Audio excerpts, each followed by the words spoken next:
Hey guys, Mike here from Movie Nation. Gerald's game. The movie begins with a couple packing their bags for a romantic getaway. Jesse and Gerald are having marriage issues, so they travel to Alabama for some time away, with hopes of rekindling their love. Jesse suddenly sees a dog feeding on a carcass and they come to a halt. Gerald toots the horn and the dog moves away. The couple arrive at an isolated lake house and Jesse is concerned about the stray dog they saw earlier. While Gerald takes Viagra, Jesse feeds the hungry dog outside. Gerald comes over and scares the dog away, and he tells Jesse that it is expensive meat she's feeding the dog. They re-enter the house but leave the door open. Jesse soon changes into a new slip dress, placing the tag on a shelf above the bed. Then she lays on the bed in a sexy pose and signals that she is ready. Gerald walks in with handcuffs and Jesse giggles. He restrains Jesse with the handcuffs on each wrist locked to the bedposts. She seems a bit surprised by this, but goes along. Then Gerald takes a second Viagra and leaves his glass of water on the same shelf above the bed. He begins to enact a stranger rape fantasy, telling her to scream for help, knowing that no one is around for miles to hear her. She half-heartedly plays along but soon becomes uncomfortable, telling him to stop and uncuff her. He replies, "What if I won't?" Jesse yells at him to stop and Gerald backs away.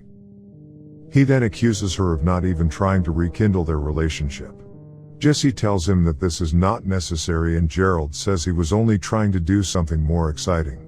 We learn that Gerald has not touched Jesse in months and it's weird enough that he wanted this. When you least expect it, Gerald gets a stroke in the middle of their argument, and falls dead on top of her. It takes Jesse a moment to realize that he is dead, and she accidentally pushes him onto the floor. She tries to move the handcuffs up the bedposts, but it doesn't work and she is now trapped. She keeps crying out, wake up, and soon notices a pool of blood around Gerald's head. A few hours pass and she hears a noise outside as it gets darker. The stray dog enters through the open door and Jesse greets him in relief. The dog starts licking the blood around Gerald and Jesse tries to scare it away. But it bites a chunk out of Gerald's arm and eats it. Suddenly, Gerald stands up and begins talking, reacting to the missing skin and muscle on his arm, but Jesse notices his body remains on the floor. Obviously she is hallucinating at this point. Gerald taunts Jesse about the truths of their strained marriage and his erectile dysfunction. He then informs her that she has wasted hours already doing nothing, and she is beginning to suffer from dehydration and fatigue. Miraculously, Jesse pulls a hand out of a cuff and breaks free. She gloats to Gerald, but then when she turns around, we see that the real Jesse is still handcuffed to the bed. Jesse tells herself, the one still trapped, that it is easy to escape.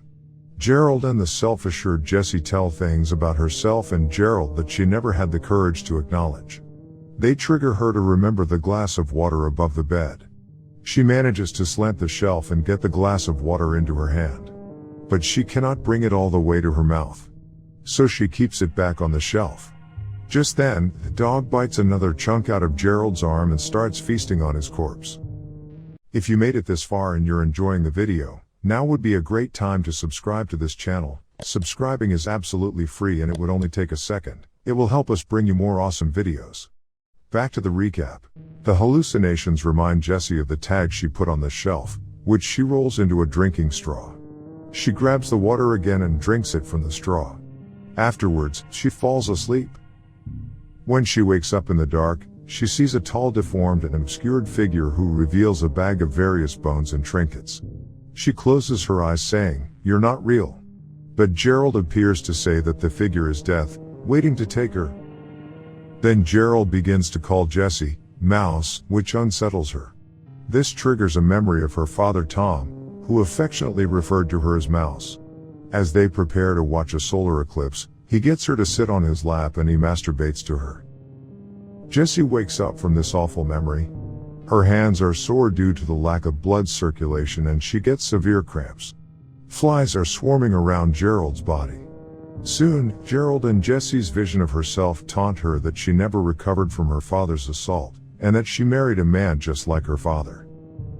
Gerald teases Jesse about the disfigured man she saw, whom he calls the man made of moonlight, and points out what he suspects is a bloody footprint on the floor. Gerald tells her that this man will be back at night, and asks her to keep her wedding ring ready for his box of trinkets. Jessie then closes her eyes and counts to 10. Then she remembers a time after the assault, when her father came into her room and manipulated her to keeping it a secret. She promises not to tell anyone of what happened. When she wakes up, the Moonlight Man is licking her feet, but it's really the dog. It continues to feed on Gerald's corpse. Then she has another flashback. The night after the assault, when Jessie's mother asks her about the eclipse, she cuts her hand by squeezing the glass too hard. Remembering that, Jessie smashes the water glass and cuts her wrist in a way that enables her to peel back the skin, allowing her bloody hand to slip through the cuff. Afterwards, she drags the bed over to the counter, grabs the key of the handcuffs, and unlocks the other hand. Then she drinks water and bandages her bloody wrist using sanitary napkins. But she passes out on the floor from blood loss and fatigue.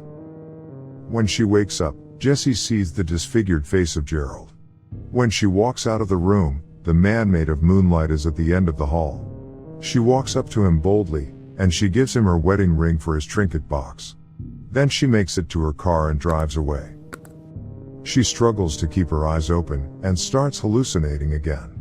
She sees the eclipse, and the Moonlight Man comes closer to her ear and whispers the word, mouse. Just then, the car crashes into a tree. Hearing the noise, people from a nearby house come out to help her. 6 months later, Jessie writes a letter to her 12-year-old self, struggling to write with her wounded hand.